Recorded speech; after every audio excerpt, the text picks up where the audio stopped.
അനുസരിച്ച് suspension warrant ചെയ്യുന്ന ഒരു കോസ് ആ ഓർഡറിനകത്ത് മേക്കൗട്ട് ചെയ്തിട്ടില്ല. പക്ഷേ കോടതിയിലേക്ക് പോകാനോ ട്രിബ്യൂണലിലേക്ക് പോകാനോ ഉദ്ദേശിക്കുന്നില്ല. കാരണം എന്താണെന്ന് വെച്ചാൽ നമുക്കെല്ലാവർക്കും അറിയാവുന്നതുപോലെ ഏപ്രിൽ 9 കേരളത്തിലെ വോട്ടർമാർ ഡിസ്മിസ് ചെയ്ത ഒരു ഗവൺമെൻറ്റിൻ്റെ സസ്പെൻഷൻ ഉത്തരവാണ്. അപ്പോൾ അത് തൽക്കാലം മേശപ്പുറത്തിരുന്നാൽ മതി. പുതിയ ഗവൺമെൻറ് സത്യപ്രതിജ്ഞ ചെയ്യുന്ന ദിവസം തന്നെ അത് പിൻവലിക്കപ്പെടുമെന്നും സർവീസിൽ റീഇൻസ്റ്റേറ്റ് ചെയ്യപ്പെടുമെന്നും എനിക്ക് മറ്റേതൊരു പൗരനെയും പോലെ കാരണമില്ലാത്ത ഉത്തരവായതുകൊണ്ട് തന്നെ വോയിഡ് അബ് ഇനിഷ്യോ ആയിട്ട് അത് പിൻവലിക്കപ്പെടുമെന്നും തൽസ്ഥിതി പുനഃസ്ഥാപിക്കപ്പെടും, അതിൻ്റെ മുന്നിലുള്ള സ്ഥിതി പുനഃസ്ഥാപിക്കപ്പെടുമെന്ന് ഉറപ്പുള്ളതുകൊണ്ട് പ്രത്യേകിച്ച് ഒരു നടപടിയും അതിന് ആവശ്യമില്ല. പോകുന്ന പോക്കിൽ അവസാനത്തെ റൗണ്ട് ശത്രുക്കൾ എന്ന് സംശയിക്കുന്നവരുടെ നേർക്ക് ഒരു റൗണ്ട് വെടിയുതിർത്തുകൊണ്ട് പുറത്തേക്ക് പോകുന്നുവെന്ന് മാത്രം. അത് ഒരു സസ്പെൻഷനായിട്ട് കാണുന്നില്ല. കഴിഞ്ഞ ഏതാണ്ട് ജനുവരി 25 മുതൽ ഗവൺമെൻറ്റിൻ്റെ പൊതുഭരണ വകുപ്പിൽ IAS IPS ഉദ്യോഗസ്ഥർക്കെതിരെ നടക്കുന്നതായ നീക്കങ്ങൾ ഞാൻ പറയും ഏതാണ്ട് ഒരു ചരിത്രപരമായ പോരാട്ടത്തിലൂടെ ഇന്ത്യയിലെ ഏക IAS അസോസിയേഷൻ സംസ്ഥാന മുഖ്യമന്ത്രിയെ ട്രിബ്യൂണലിൽ 5 വട്ടം കയറ്റി അദ്ദേഹത്തിൻ്റെ ചട്ടവിരുദ്ധമായിട്ടുള്ള മുഴുവൻ നടപടികൾ റദ്ദ് ചെയ്യിച്ചു. ഒറിജിനൽ പെറ്റീഷനിലൂടെ അഖിലേന്ത്യാ സിവിൽ സർവീസ് ചട്ടം പ്രസിഡന്റ് ഓഫ് ഇന്ത്യ നോട്ടിഫൈ ചെയ്ത ചട്ടം അനുസരിച്ച് മാത്രമേ കേരളത്തിൽ IAS കേഡർ നടത്തിക്കൊണ്ടു പോകാൻ പറ്റുകയുള്ളൂ എന്ന് ഞങ്ങളുടെ OP 367 അന്തിമ ഉത്തരവ് വാങ്ങി നൽകുകയുണ്ടായി. വലിയ വൈക്ലഭ്യവും മനക്ലേശവും അത് ഗവൺമെൻറ്റിന് ഉണ്ടാക്കിയിട്ടുണ്ട്. അതിനെ തുടർന്ന് നിങ്ങൾക്ക് എല്ലാവർക്കും അറിയാവുന്നതുപോലെ 2023 കേസ് ഫയൽ ചെയ്തത്. 25 ജനുവരി തൊട്ട് എന്നെ സർക്കാരിന് പുറത്തേക്ക് ഓടിക്കാനുള്ള നിരവധി ഉഡായിപ്പുകളും തന്ത്രങ്ങളും പ്രയോഗിച്ചു. തദ്ദേശ ഭരണ കമ്മീഷൻ രൂപീകരിച്ചു. ഏതാണ്ട് 10 കോടി രൂപ ചെലവാക്കി ഒരു കമ്മീഷൻ രൂപീകരിച്ച് അതിൻ്റെ മേധാവിയാക്കാൻ ശ്രമിച്ചു. അത് ട്രിബ്യൂണൽ ക്വാഷ് ചെയ്തു. ചട്ടവിരുദ്ധമായിക്കൊണ്ട് തന്നെ അഖിലേന്ത്യാ സർവീസ് ചട്ടത്തിന് വിരുദ്ധമായിട്ട് ചെയ്തുകൊണ്ട് തന്നെ എൻ്റെ സീനിയോറിറ്റിക്ക് വളരെ താഴെയുള്ള KTDFC ചെയർമാൻ മാനേജിംഗ് ഡയറക്ടറായിട്ട് എൻ്റെ 20 കൊല്ലം ജൂനിയർ ഇരിക്കുന്ന പോസ്റ്റിലേക്ക് തട്ടാൻ ശ്രമിച്ചു. അതും മരവിപ്പിച്ചു. അങ്ങനെ എല്ലാ പോരിലും പരാജയപ്പെട്ട് നാണം കെട്ട പരാജയം ഏറ്റുവാങ്ങിയതിൻ്റെ ക്ഷീണം തീർക്കാനായിട്ട് ഞാൻ സാമൂഹ്യ മാധ്യമങ്ങളിൽ ഇടപെടൽ നടത്തി എന്നൊരു ഗ്രൗണ്ട് ഉണ്ടാക്കിയിട്ട് ഇന്നലെ ഉച്ചയ്ക്ക് 4 മണിയോട് കൂടിയിട്ട് എനിക്കൊരു സസ്പെൻഷൻ ഓർഡർ തരികയാണുള്ളത്. അത് അംഗീകാരമായിട്ട് കണക്കാക്കുന്നു. Intolerance of the highest order, അതായത് സർക്കാർ ഉദ്യോഗസ്ഥർ തൻ്റെ അടിമ വേലക്കാരാണെന്നും തന്നെ പുകഴ്ത്തിപ്പാടാൻ മാത്രം ജനിച്ചിട്ടുള്ള ആൾക്കാരാണെന്നും വേണമെങ്കിൽ നിങ്ങൾക്കൊരു കോറസായിട്ട് നിന്ന് എൻ്റെ വാഴ്ത്തുപാട്ട് പാടിത്തരാം, അതല്ലാതെ മറ്റ് യാതൊരു അവകാശവും ഇന്ത്യയിലെ IAS എന്നുള്ളതല്ല സർക്കാർ ജീവനക്കാർക്കൊന്നുമില്ല എന്നുള്ള ചിലരുടെ മനോഭാവത്തിന് ഉത്തമ ഉദാഹരണമായിട്ട് അതൊരു ബാഡ്ജായിട്ട്, ആ സസ്പെൻഷൻ ഓർഡർ ഒരു ബാഡ്ജായിട്ട് ഞാനിവിടെ കുത്തുന്നു. അതിന് യാതൊരു നിലനിൽപ്പുമില്ല. അത് അതിൻ്റെ വഴിക്ക് തന്നെ ചവറ്റുകുട്ടയിലേക്ക് പോകും എന്ന് ഉത്തമ ബോധ്യമുണ്ട്. അപ്പോൾ അതിൽ കൂടുതലായിട്ട് വ്യാകുലപ്പെടുന്നില്ല.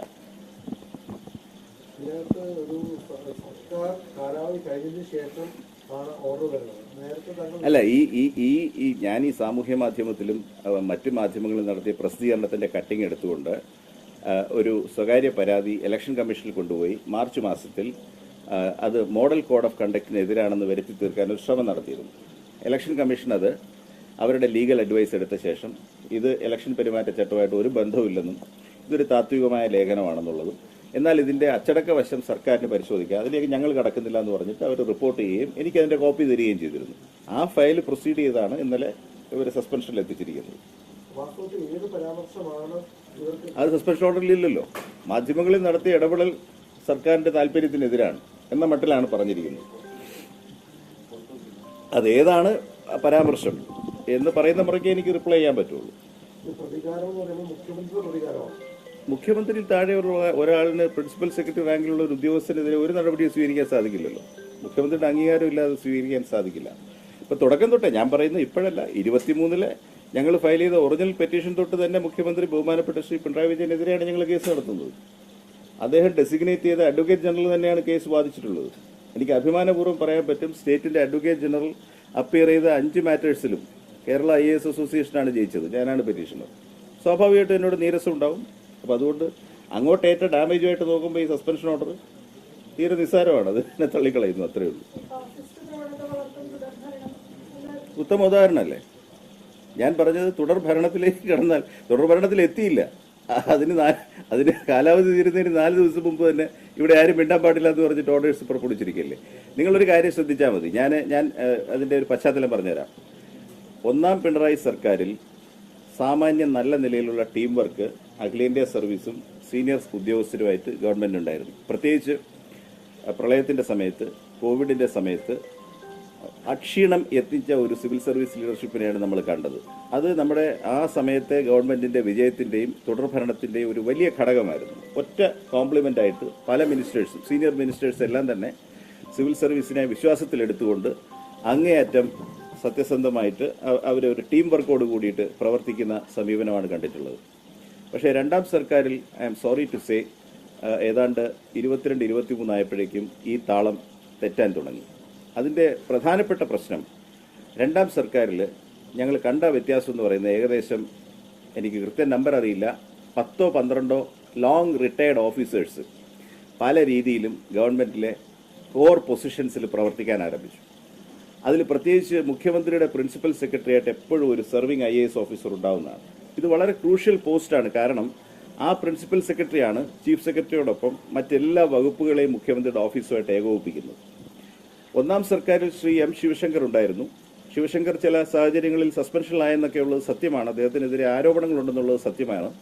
പക്ഷേ ശിവശങ്കർ ഈ കോർഡിനേഷൻ്റെ കാര്യത്തിൽ എല്ലാവരുമായിട്ട് സഹകരിച്ചു പോകുന്ന ഒരു ഓഫീസറായിരുന്നു. അപ്പം നമുക്ക് വ്യക്തി താല്പര്യങ്ങൾ മാറ്റിവെച്ചുകൊണ്ട് ശിവശങ്കർ എല്ലാ വകുപ്പുകളെയും ഏകോപിപ്പിക്കാനായിട്ട് വലിപ്പച്ചെറുപ്പമോ സീനിയോറിറ്റിയോ ഇല്ലാതെ എല്ലാവരെയും കമ്മ്യൂണിക്കേറ്റ് ചെയ്ത് പോകുന്ന രീതിയിലായിരുന്നു. ആ സ്ഥാനം ഒഴിച്ചിട്ട ശേഷം 10 വർഷത്തിന് മുമ്പ് 2018 റിട്ടയർ ചെയ്ത ശ്രീ KM എബ്രഹാമിനെ ഇല്ലാത്ത ഒരു പൊസിഷൻ സൃഷ്ടിച്ച് അങ്ങനെ ചീഫ് പ്രിൻസിപ്പൽ സെക്രട്ടറി എന്നൊരു പൊസിഷൻ IAS കേഡറിലില്ല, സംസ്ഥാന സർവീസിലുമില്ല. അവിടെ കൊണ്ടുവന്ന് അധിക ചുമതലയിൽ അപ്പോയിന്റ് ചെയ്തു.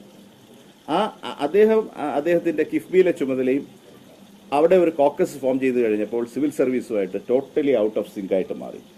അപ്പം ആ നിയമനങ്ങളിലും മറ്റും അത് മാത്രമല്ല, ചീഫ് സെക്രട്ടറിയേക്കാൾ വളരെ സീനിയോറിറ്റി കൂടിയ ഒരു ഉദ്യോഗസ്ഥൻ അദ്ദേഹത്തിന് എനിക്ക് തോന്നുന്നു 3 മന്ത്രി പദവിയും കൊടുത്തു. അപ്പോൾ ഒരു അഡീഷണൽ ലെയർ ബ്യൂറോക്രസിയിൽ വന്നു. അദ്ദേഹം ചീഫ് സെക്രട്ടറിയെ തന്നെ തന്റെ സബോർഡിനേറ്റ് ആയിട്ട് കണ്ടുകൊണ്ട് ഇൻസ്ട്രക്ഷൻസ് കൊടുക്കുകയും ചീഫ് സെക്രട്ടറിയുടെ സ്ഥാനത്ത് പ്രവർത്തിക്കുകയും ചെയ്തപ്പോഴേക്കും ഡ്യുവാലിറ്റി ഓഫ് കൺട്രോൾ വന്നു. അതുമാത്രമല്ല, വളരെ മുമ്പ് ഗവൺമെന്റിൽ നിന്ന് പുറത്തു പോയതുകൊണ്ട് തന്നെ കട്ടിംഗ് എഡ്ജ് ലെവലിലുള്ള ഉദ്യോഗസ്ഥരുമായിട്ട് അദ്ദേഹത്തിന്റെ സമ്പർക്കം തീരെ കുറവാണ്.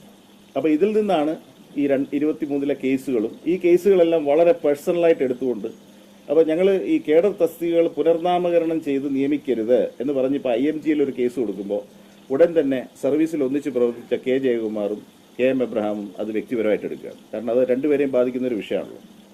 അവരുടെ നിയമനത്തിൽ, അവരുടെ വേതനത്തിൽ, അവരുടെ എംപ്ലോയ്മെന്റിൽ, അവരുടെ കോൺട്രാക്റ്റിൽ അവർ ചെയ്തിരിക്കുന്ന കാര്യങ്ങളെല്ലാം 100 പ്രശ്നങ്ങളുണ്ട്. നമ്മൾ അതിലോട്ടൊന്നും കടക്കുന്നില്ല.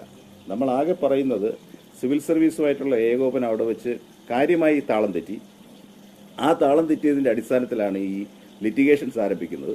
സ്വാഭാവികമായിട്ടും അതിൻ്റെ മുന്നിൽ നിന്ന പെറ്റീഷൻ എന്നുള്ള നിലയ്ക്ക് അവർക്ക് 23 ആ കേസിൻ്റെ ഗൗരവം സത്യത്തിൽ അത് സെപ്റ്റംബറിൽ ഫയൽ ചെയ്യുമ്പോൾ അവർ റിയലൈസ് ചെയ്യുന്നില്ല. ഇത് ഏതോ ഒരു പെറ്റീഷൻ പോലെ പോകുന്നതാണ് ധരിച്ചത്.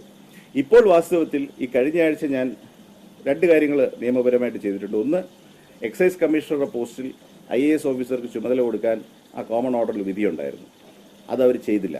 അതിന് പകരം ശ്രീ MR അജിത് കുമാറിനെ ട്രാൻസ്ഫർ ഔട്ട് ചെയ്തിട്ട് അവിടെ തന്നെയുള്ള പോലീസ് സൂപ്രണ്ട് റാങ്കിലുള്ള ഒരു IPS ഓഫീസർക്ക് ചാർജ് കൊടുക്കും. എത്ര ധിക്കാരപരമായിട്ടാണ് ഒരു ട്രിബ്യൂണൽ വിധിയോട് പെരുമാറുന്നത്.